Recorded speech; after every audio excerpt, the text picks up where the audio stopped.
శ్రీ సచిదానంద సద్గురు సాయినాథ్ మహారాజ్ की जय। శ్రీ సమర్థ రామదాస విజయం అధ్యాయం 3 శ్రీరామ జయ రామ జయ జయ రామ।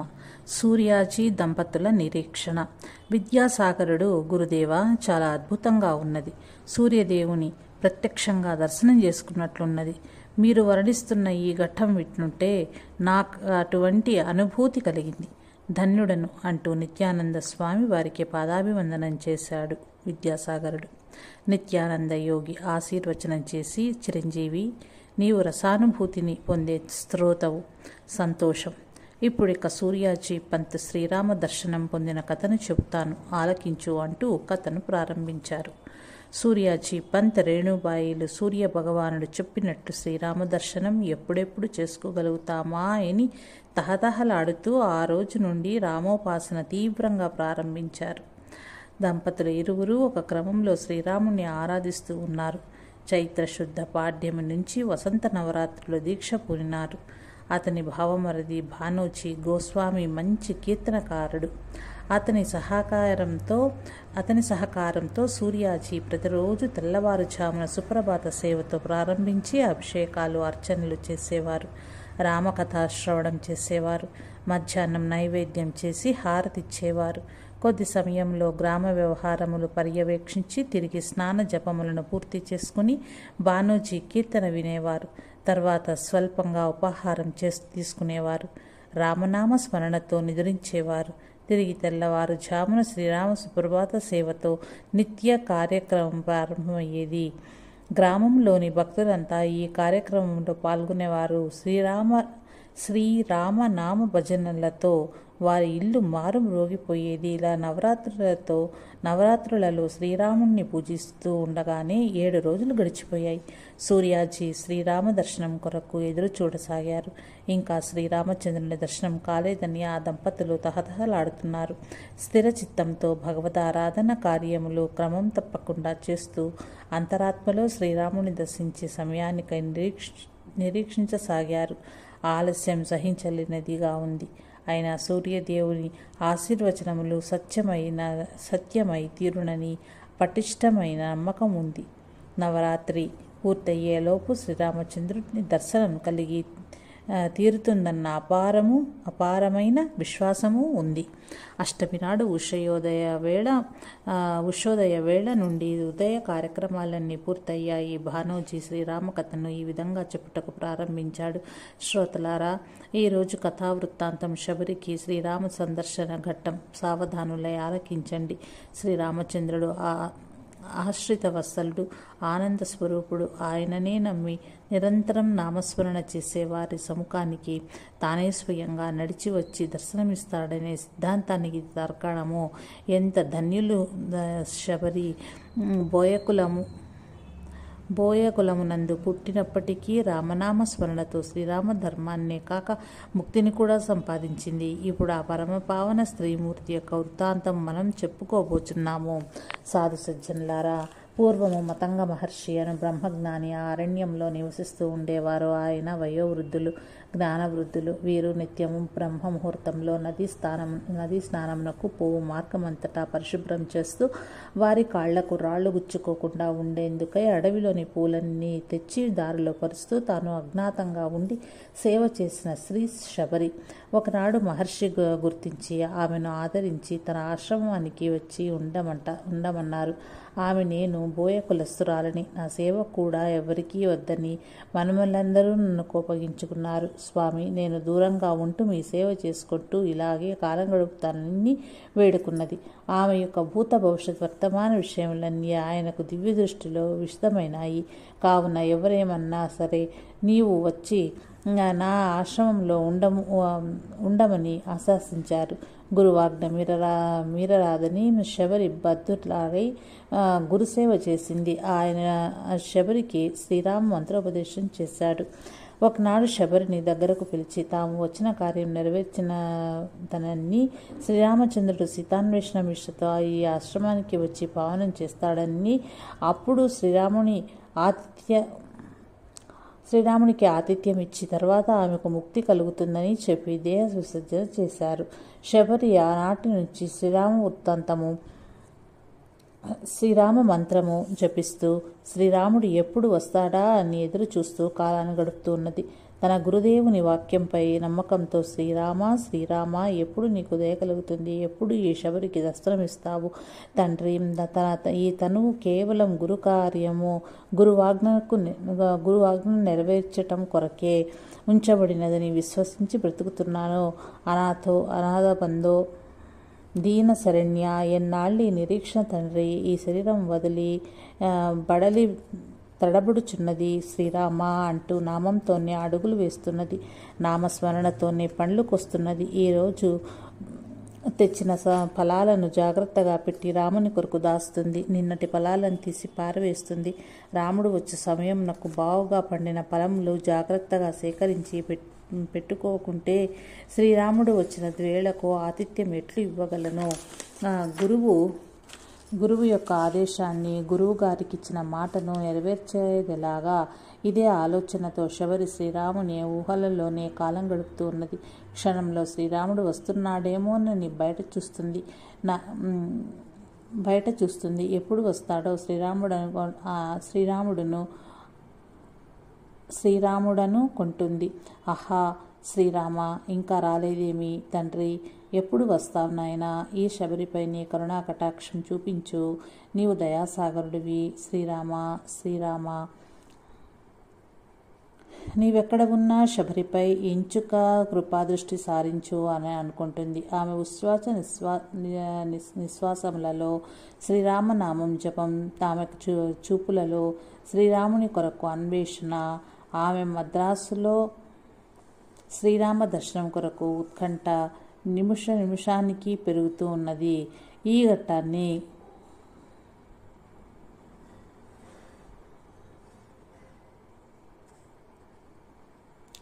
ఈ ఘట్టాన్ని వింటున్న సూర్యాజీ పరిస్థితి కూడా సరిగ్గా అదే. ఆయన ఆలోచనలన్నీ శ్రీరామ దర్శనం గురించే. తనకు గురువు అనుగ్రహం చేత సూర్యనారాయణమూర్తి దర్శనం లభించింది. సూర్య భగవానుని వరం వల్ల సూర్యవంశ భూషణమైన శ్రీరామ దర్శనం కావలసి ఉంది. అప్పుడు శబరి శ్రీరాముని దర్శనం కొరకు ఎట్లో తహతహపడిందో ఇప్పుడు నా మనస్సు కూడా ఆ స్థితిలోకి ఉంది.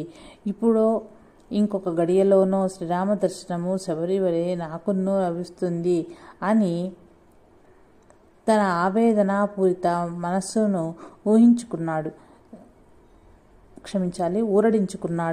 భానోజీ కథలోని ఈ సందర్భమునందు కీర్తనకారుని కళాచాతుర్యము వలన వింటున్న వారందరూ పరిసరాలను మరచి కరుణ రసానుభూతిలో లీలమైనారు.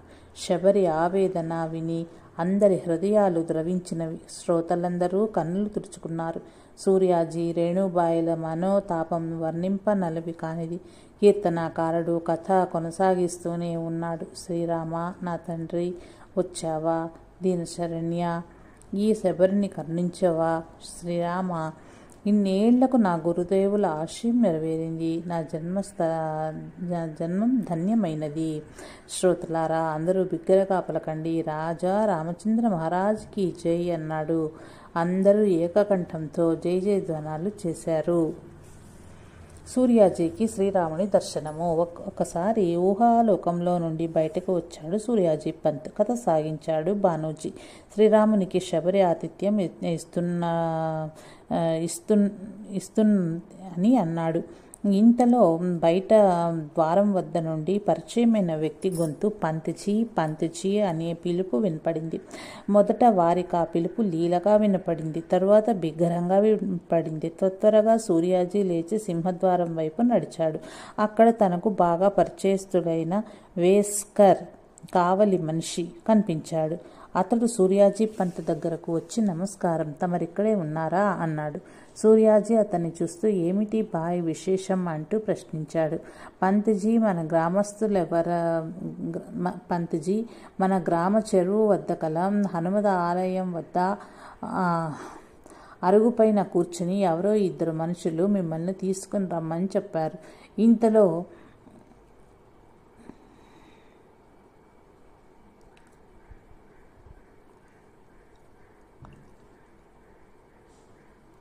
వారెవ్వరి వారో ఎక్కడి వారో తెలియదు. మన ప్రాంతం వారు మాత్రం కాదు.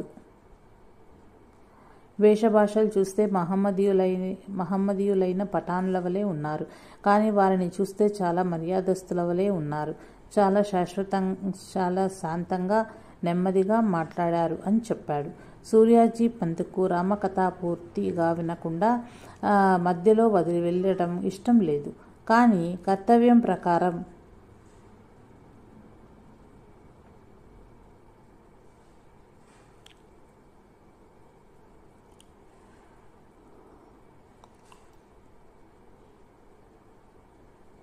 సూర్యాజీ పంత్కు రామకథ పూర్తిగా వినకుండా మధ్యలో వదిలి వెళ్ళటం ఇష్టం లేదు. కానీ కర్తవ్యం ప్రకారం గ్రామానికి సంబంధించిన ఏదో కార్యం నిమిత్తం వారు వచ్చి ఉండవచ్చుననుకుని త్వరగా వేస్కర్ వెనుకనే నడిచాడు. గ్రామ చెరువు వద్దకు చేరి దూరంగా కనిపిస్తున్న పఠాన్లను చూచాడు. వారిని చూడగానే మనసు సందిగ్ధంలో పడింది. అయినా హనుమాన్ ఆలయం వద్ద అనుమానాలకు తావులేదనుకున్నాడు. ముందుగా హనుమంతుని దర్శించి వారి వద్దకు వెళ్దామనుకుని ఆలయంలోనికి వెళ్ళి సంకట మోచకునికి సాష్టాంగ ప్రణామములు కావించుచుండగానే మసక వెలుతురుగా ఉన్న గుడిలో అకస్మాత్తుగా అద్భుతమైన తేజోపుంజములు ఆవరించబడ్డవి. ఆ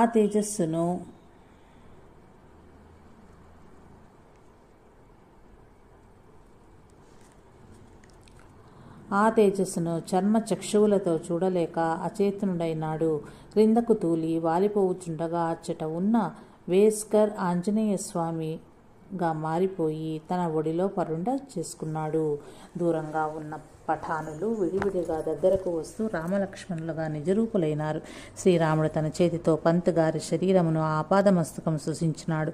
ఆ దేవదేవుని స్పర్శ కలుగుతూనే సూర్యాజీ పంత్ సచేతనుడైనాడు.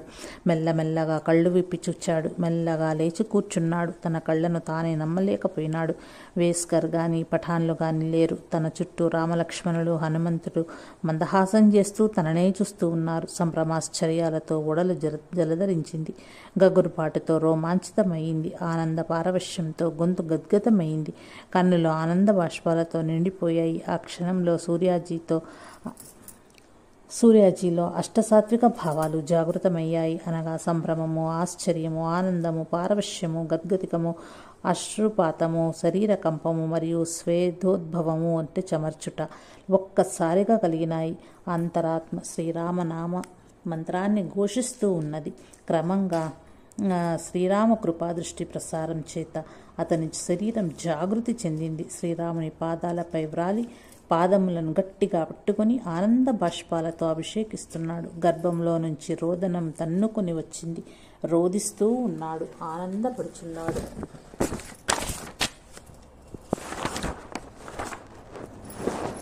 శ్రీరామచంద్రుడు తన అమృత హస్తమును సూర్యాజీ తలపై ఉంచి నిమరుచు భుజమును తట్టుచు ఆశ్వాసం కలిగించాడు. మెల్లగా సూర్యాజీ లేచి లక్ష్మణునికి హనుమంతునికి నమస్కరించి సజల నేత్రాలతో శ్రీరాముల వైపు చూస్తూ ముకుళిత హస్తుడై, శ్రీరామ, శ్రీతజన పోష, రఘురామ, సీతావల్లభ తండ్రి, నీవు ఆది పురుషుడవు, స్వయం జ్యోతివి, సచిదానందమయుడవు, మనోబుద్ధి చిత్తేంద్రియములకు అధీశ్వరుడు, మహాభూత గణాలన్నింటికీ ఆధారభూతుడవు, నీవే పరబ్రహ్మవు, నారములలో నివసించుట చేత నారాయణుడిగా ప్రసిద్ధి చెందావు.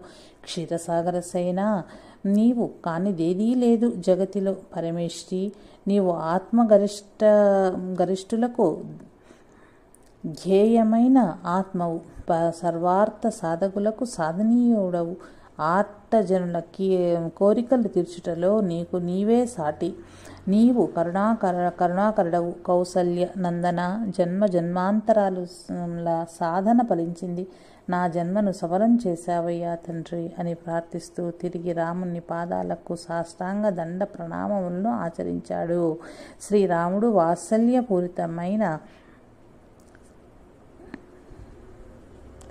వాత్సల్యపూరితమైన స్వరముతో మృదు మధుర వాక్కులతో, సాధక, నీవు కారణ జన్ముడవు, సూర్య భగవానుని యొక్క ఉపాసనతో, అతిథి అభ్యాగతుల సేవతో, నిరంతరం జపనిష్ఠా గరిష్ఠుడవై నీ జన్మను పునీతం చేసుకున్నావు. ఓ గురుభక్తి, నీ దగ్గరకు తీసుకుని నీ గురుభక్తి నన్ను నీ దగ్గరకు తీసుకుని వచ్చింది. భగవంతుని నివాసం భక్తుల హృదయలోనే. నేను నీ హృదయ నివాసుడినే నాయనా. ఏదైనా వరం కోరుకో అన్నారు పంత్. హే దశరథ నందన, నన్ను మాయలో పడవేయకు.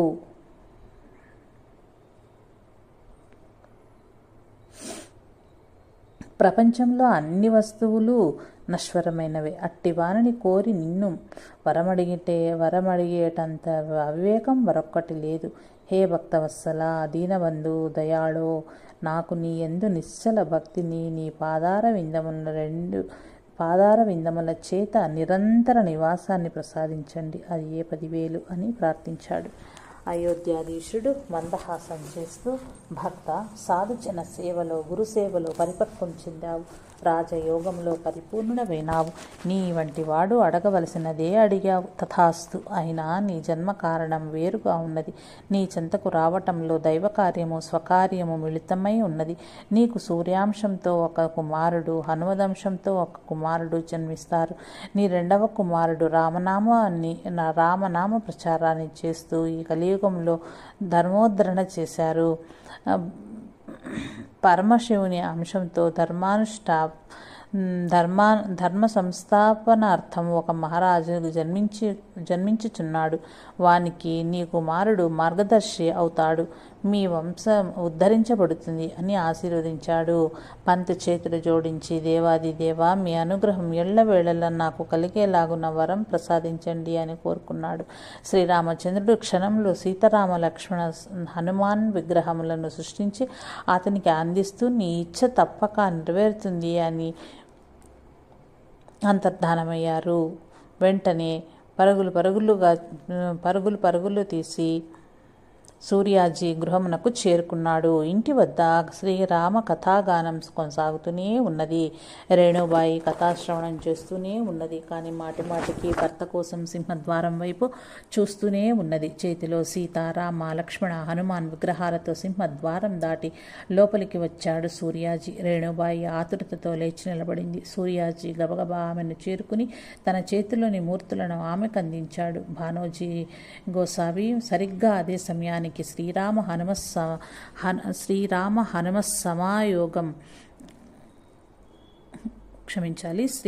హనుమ సమాగమం వర్ణిస్తూ ఈ దృశ్యాన్ని చూచి నిర్విణ్ణుడై ఆగిపోయాడు. సూర్యాజీ తనకు కలిగిన దర్శనానుభవం అంతటినీ పూసగుచ్చినట్లు అందరికీ వివరించాడు. అందరూ ఆనంద పరవశులై జయజయనాదాలు చేసినారు. భానోజీ గోసావి జై బోలో సీతారామ లక్ష్మణ భరత శత్రుఘ్న హనుమ సమేత శ్రీరామచంద్రమూర్తిజీకి అనగా భక్తులంతా జై అని ముక్తకంఠంతో పలికారు. 3 సార్లు జయ జయనాదాలు దిశలు మారుమ్రోగునట్లు చేశారు భక్తులందరూ. పాఠకులారా, మీరు కూడా ఆ ఆనందంలో పాలు పంచుకుంటూ జయ జయనాదములను చేయండి. ప్రథమ పుత్ర జననము తర్వాత భక్తులందరికీ సమారాధన చేశారు. ఆ దంపతులు సూర్య భగవానుని అనుగ్రహంతో శ్రీరాముని కృపతో సూర్యాజీ పంత్ రేణుబాయిల జీవన విధానం మారిపోయింది. వారి గృహం శ్రీరామ మందిరమే అయింది. తండోపతండలుగా భక్తులు చుట్టుప్రక్కల గ్రామాల నుంచి కూడా వచ్చి శ్రీరాములను దర్శించి సూర్యాజీ పంత్ దగ్గర నామదీక్ష తీసుకొని వెళ్తూ ఉండేవారు. రేణుబాయికి భక్తుల సందడిలో రోజులు గడిచిందే తెలిసేది కాదు. ఇలా ఉండగా రేణుబాయి ఒక శుభముహూర్తమున గర్భం ధరించింది. దేవతలిచ్చిన వరాలు ఫలించాయి. సూర్యాజీ పంత్ వారి భావమరది భానోజీ గోసావి గారు ఆమెకు జరిపించవలసిన పుంసవనాదికములు, పసుపు కుంకుమలు, గాజులు తొడిగించే ఉత్సవము అత్యంత వైభవపేతంగా జరిపించారు. ఆ వేడుకలకు వచ్చిన గ్రామస్తులందరూ వారు సంతానవంతులు కాబోచున్నందులకు అపరిమిత ఆనంద ఉత్సాహములతో దీవించారు. ఊరంతా సంతోషమే వెళ్లి విరిసింది. క్రమంగా రేణుబాయికి 9 మాసాలు నిండినవి. క్రీస్తుశకం 1605, శాలివాహన శకం 1527, విశ్వావసునామ సంవత్సరం మార్గశిర శుద్ధ త్రయోదశి నాడు రేణుబాయి ప్రథమ పుత్రుణ్ణి ప్రసవించింది. సూర్యాజీకి పుత్రోదయం కలిగిన ఆనందంతో మనసంతా తేలిపోయింది. వారి వంశంలోని పూర్వీకులకు, సూర్య భగవానునికి, శ్రీరామచంద్రమూర్తికి మనసా నమస్కరించుకున్నాడు. ఆ రోజు ఆయనకే కాదు, ఆ గ్రామస్తులందరికీ పండుగ వలె భాషించింది. ఆ నవజాత శిశువుకు 11వ రోజున పురిటి శుద్ధి చేయించి పుణ్యావచనము ఆచరించాడు సూర్యాజీ. తదుపరి తన వరప్రసాది అయిన కుమారునికి గంగాధరుడని నామకరణం చేశాడు. దినదిన ప్రవర్ధమానుడే గంగాధరుడు పెరుగుచున్నాడు. కుమారునికి 5 మాసములు నిండగానే సూర్యాజీ దంపతులు శిశువుతో సహా ప్రతిష్టానపురమునకు వెళ్ళి తమ గురుదేవులైన ఏకనాథ్ మహారాజ్ స్వామి వారిని దర్శించి ఆ బాలుని వారి పాదములపై ఉంచారు. ఆయన అమితమైన ఆనందంతో ఆ చిన్నవారిని హృదయమును హత్తుకొని అతనిని లాలించుతూ వాని వదనంలోకి చూస్తూ, సూర్యాజీ, మీరు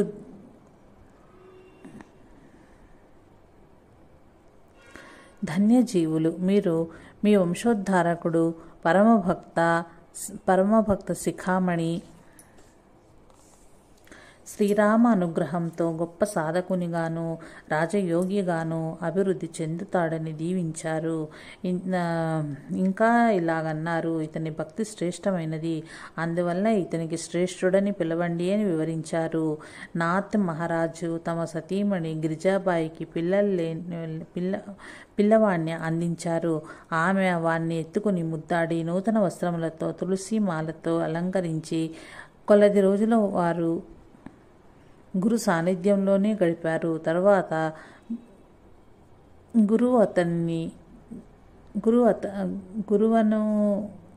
గురు అనుమతిని పొంది సూర్యాజీ దంపతులు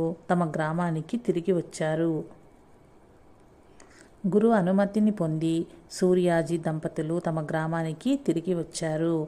ద్వితీయ పుత్ర జననము. కాలచక్రం వేగంగా తిరుగుచున్నది. పసివాని ఆటపాటలతో రేణుబాయికి రోజంతా పని.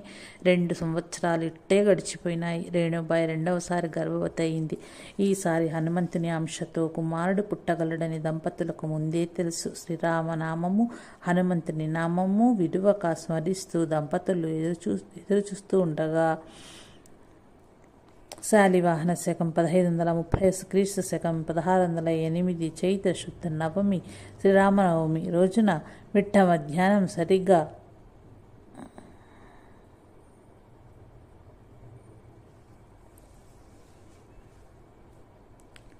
శ్రీరామచంద్రుడు జన్మించిన సమయంలో 2వ కుమారుడు జన్మించాడు. వారి సంతోషానికి మేరలేదు. యథావిధిన జాతకర్మ పుణ్యావచనములు జరిపించి సూర్యాజీ ఆ శిశువుకు నారాయణ అని నామకరణం చేశాడు. జ్యేష్ఠుడైన గంగాధరుని పేరు శ్రేష్ఠునిగా మార్పు చెందింది. చిన్నవాని పేరు నారాయణగా పిలువబడుతూ ఆ స్మరణతో ఇహపర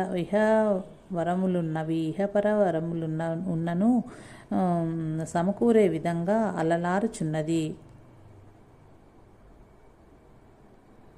చిన్నవాని పేరు నారాయణగా పిలువబడుతూ ఆ స్మరణతో ఇహపరములను సమకూరే విధంగా అలలారుచున్నది. నారాయణ అందరినీ చిరునవ్వులతో అలరించేవాడు అని శ్రీ నిత్యానందులు చెప్పగా ఇరువురు జయ జయ రఘువీర సమర్థ శ్రీరామ జయ రామ జయ జయ రామ అని నామస్మరణ చేసిరి. జై జై రఘువీర సమర్థ శ్రీరామ జై రామ జై జై రామ. ఇది విద్యాసాగర శ్రీ